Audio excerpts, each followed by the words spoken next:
వందలు వేలు కాదు ఏకంగా 7 లక్షల తాబేళ్లు ఒకే చోట కనిపించాయి. ఒడిశా రాష్ట్రంలోని ఓ నదీ సముద్రంలో కలిసే ప్రదేశం ఆ అద్భుత దృశ్యానికి వేదికైంది. అన్ని తాబేళ్లను ఒకే చోట చూస్తుంటే యుద్ధానికి ముందుకు కదులుతున్న భారీ సైనిక దళంలా కనిపిస్తోంది.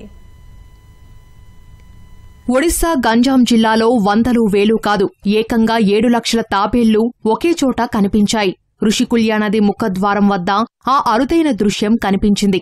అన్ని తాబేళ్లు మెల్లగా ఇసుకలో వరుస క్రమంలో పేర్చినట్లు కదలడం ఆశ్చర్యానికి గురిచేసింది. అవన్నీ అరుదైన ఆలివ్ రిడ్లీ తాబేళ్లని పర్యావరణ నిపుణులు తెలిపారు. అవి అంతరించిపోయే జాబితాలో ఉన్నట్లు వివరించారు.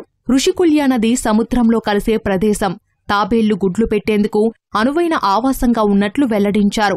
తాజాగా 7-8 రోజుల కాల వ్యవధిలో అక్కడ దాదాపు 7 లక్షల తాబేళ్లు గుడ్లు పెట్టాయి. వాతావరణ పరిస్థితులు అనుకూలంగా మారడంతో అవి ఆ చోటును ఎంచుకున్నాయని అధికారులు తెలిపారు.